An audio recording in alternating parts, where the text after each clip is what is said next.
मुद्दा बहुत ही गंभीर है। अगर आपने इस वीडियो को देखने का चुनाव किया है तो मेरा आप सबसे रिक्वेस्ट है कि इस वीडियो को एंड तक देखिएगा, तभी आपको पूरी बातें समझ में आएंगी। अदरवाइज जब आप आधा देखते हैं ना आपको वीडियो समझ में आएगा और ना ही वीडियो को बनाने का उद्देश्य पूरा होगा। सो आज हम कुछ आंकड़ों के हिसाब से यह देखने वाले हैं कि हमारे इंडियन एजुकेशन सिस्टम में क्या कमी है और कहां पे काम करना चाहिए। आइए सबसे पहले कुछ आंकड़े देखते हैं। हमारे पॉपुलेशन का जो आधा पॉपुलेशन है वो 5 साल से लेकर 24 साल के बच्चों तक का होता है और 27% जो पॉपुलेशन है वो 14 साल से कम उम्र के बच्चों का पॉपुलेशन है। अब अच्छी बात क्या है कि किसी भी देश के पास इतने यंगस्टर्स नहीं हैं। अब जो यंगस्टर्स होते हैं वो किसी भी देश के लिए उनकी इकोनॉमी को बढ़ाने का एक रॉ मटेरियल होते हैं। अगर इनको सही तरीके से ट्रेन कर दिया जाए, इनको स्किलफुल बना दिया जाए, सही एजुकेशन दे दिया जाए इनको, तो ये किसी भी इकोनॉमी को कहीं भी ले जा सकते हैं। लेकिन इनको ट्रेन करने के लिए इंडिया का जो एजुकेशन सिस्टम है, आइए थोड़ा सा उस पर ध्यान देते हैं। एक अच्छी बात क्या है कि इंडिया का जो स्कूल सिस्टम है वो पूरे विश्व में सबसे बड़ा स्कूल सिस्टम है। इस पे आप गर्व कर सकते हैं, है ना। आइए कुछ आंकड़े देखते हैं। 15 लाख स्कूल्स हैं जिसमें 25 करोड़ बच्चे पढ़ाई करते हैं। लेकिन मेरा आपसे एक सवाल है कि क्या यह समस्या का समाधान है या असली समस्या यहां से शुरू होती है ना। आइए हम कुछ आंकड़ों से देखते हैं।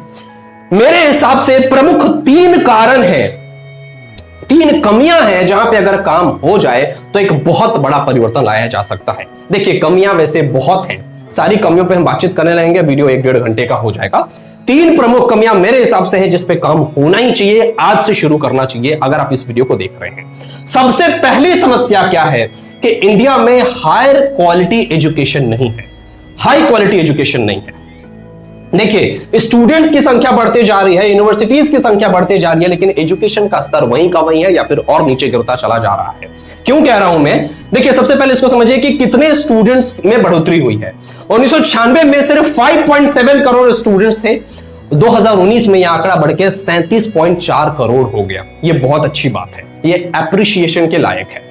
दूसरा आंकड़ा क्या है कि नंबर ऑफ यूनिवर्सिटीज 1990 में सिर्फ 190 थी और 2019 में यह आंकड़ा बढ़ के 993 हो गया। 2008 से लेकर 2016 के बीच में लगभग 18,000 नए कॉलेजेस खुले हैं। इसका मतलब समझते हैं आप, 6 कॉलेज प्रतिदिन। लेकिन स्टूडेंट्स की संख्या में बढ़ोतरी हो गई, यूनिवर्सिटीज एंड कॉलेजेस की संख्या में बढ़ोतरी हो गई, लेकिन हमारे इंडिया का जो एजुकेशन सिस्टम का जो स्तर है वो वहीं का वहीं है। कुछ आंकड़ों से मैं इसको साबित करना चाहता हूं, आपके दिमाग का ताला खोलना चाहता हूं मैं, समझिए इसको ध्यान से। इंडिया का जो जीईआर रेशियो है, जीईआर रेशियो मतलब समझते हैं ग्रॉस एनरोलमेंट रेशियो, टर्म पे मत जाइए, समझा देता हूं। 18 साल से 23 साल के उम्र के जो बच्चे होते हैं, जो हायर एजुकेशन के लिए जाते हैं, जो रिसर्च के लिए जाते हैं, उनका जो परसेंटेज है वो इंडिया में सिर्फ 29% है। और हम खुद को कंपेयर किससे करने निकलते हैं? अमेरिका से, चाइना से, रशिया से, ब्राजील से। आइए उनका जीईआर रेशियो आपको बताता हूं। अमेरिका का जो जीईआर रेशियो है वो 88% है, ब्राजील का जीईआर रेशियो 50% है, चाइना का 54% है, हमसे लगभग 2 गुना, और रशिया का 85% है। हम आंकड़ों में बहुत पीछे, सिर्फ बातें बनाने से थोड़ी हो जाएगा कि हम एक दिन उनको पिछाड़ देंगे। हम बहुत ज्यादा पीछे, इस पे काम होना चाहिए। दूसरी जो सबसे बड़ी समस्या है कि यहां के स्टूडेंट्स में, पेरेंट्स में, स्कूल्स में, इंस्टीट्यूशंस में, कॉलेज में और यूनिवर्सिटीज में यहां पे एग्जाम का डर सबसे ज्यादा होता है, एक्सप्लोरेशन एंड लर्निंग पे किसी का फोकस ही नहीं है। आपके स्कूल्स, आपके कॉलेजेस, आपकी यूनिवर्सिटीज, आपके पेरेंट्स, आपका समाज, सब आपको सिर्फ एक शिक्षा दे रहे होते हैं कि पढ़ लिख के एक बहुत अच्छा नंबर लाओ ताकि किसी कॉर्पोरेट के सामने हाथ फैला के नौकरी मांग सको 5, 10, 15, 20 हजार रुपए की।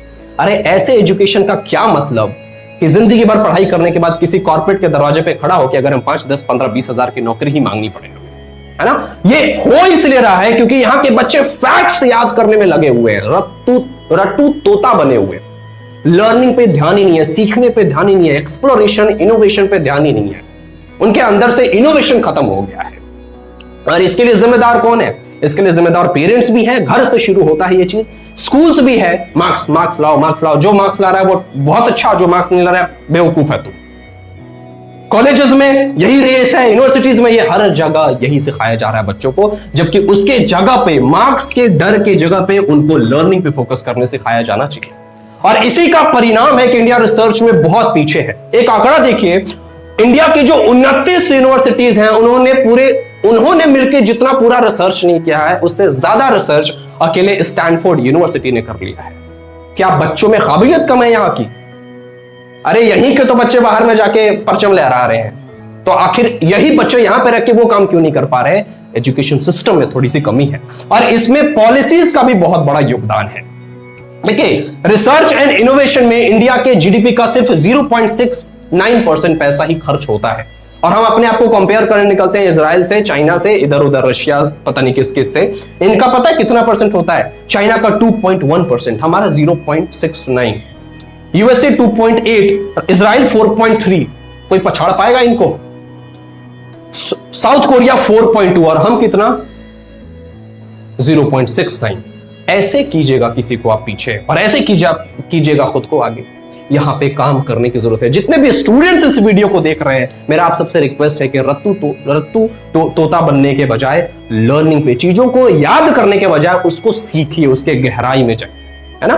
तीसरी जो सबसे बड़ी समस्या है वो है फियर ऑफ स्टार्टअप। स्टार्टअप को इंडिया में बहुत ही इनसिक्योर्ड पाथ माना जाता है, यह कहीं भी इंकरेज नहीं किया जा रहा। अगर एक बच्चा पढ़ाई लिखाई के बाद स्टार्टअप में इन्वॉल्व हो जाता है, लोग उसको कहने लगते हैं ये बर्बाद हो गया। घर के बच्चे, पेरेंट्स कहते हैं ये नालायक हो गया, टीचर्स कहते हैं मुझे तो उम्मीद थी कि तुम पढ़ लिख के अच्छा करोगे, ये क्या करने लगे। उसके जो अच्छे फ्रेंड्स हैं वो उसको बुली करना शुरू कर देते हैं कि मुझे तो उम्मीद थी कि यार तुम इतना अच्छा पढ़ने में थे, कोई अच्छी नौकरी कर लेते। वो खुद कुछ नहीं कर रहे लेकिन आपको सजेशन जरूर देंगे। स्टार्टअप को बहुत ही इनसिक्योर्ड पाथ माना जाता है। ये चीज करनी बंद कीजिए। इंडिया को अभी एम्प्लॉयर की जरूरत है। एम्प्लॉय तो आप जैसे लोग हैं ही।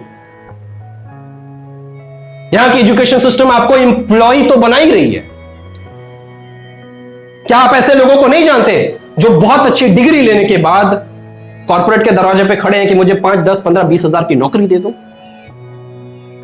अरे सब मांगेंगे ही तो देगा कौन? ये थोड़ा कोशिश भी करते हैं, इनको आप सप्रेस कर देते हैं और इसमें पॉलिसीज भी कहीं से पीछे नहीं है। अरे बैंक जो है, बैंकिंग सिस्टम जो है वो तो आपको पहले से ही कर्जदार बनाना चाहती है। आप एजुकेशन के लिए 5, 10, 15, 20 हजार, 20 लाख का लोन लेने चले जाएं, आपको बड़े आसानी से मिल जाता है कुछ पेपर वर्क करके। लेकिन वहीं एक स्टार्टअप को शुरू करने के लिए 2.5 लाख का 1 लाख का 50,000 का अगर आप लोन लेने जाएं, आपको 20-25 बार दौड़ा देंगे, लास्ट में आपको वो लोन नहीं मिलेगा। स्टार्टअप को इंकरेज करने की जरूरत है। सभी मांगेंगे तो देगा कौन? देने वाले भी पैदा करना जरूरी है ना। तो जब भी हम पढ़ाई कर रहे हो, अब बच्चों के स्किल को फाइंड आउट करके हम इंकरेज करेंगे तुम इस फील्ड में भी अच्छा कर सकते हो। इसको एक सेकंड ऑप्शन लेके चलो। जिंदगी में एक ही ऑप्शन नहीं होना चाहिए, है ना। चलिए, मैं वीडियो को बहुत ज्यादा लंबा नहीं करता हूं। आई होप आप मेरे मुद्दे को समझ पाए होंगे। फिर मिलते हैं नेक्स्ट वीडियो में एक नए मुद्दे के साथ। तब तक के लिए go and get your dreams. Thank you so much.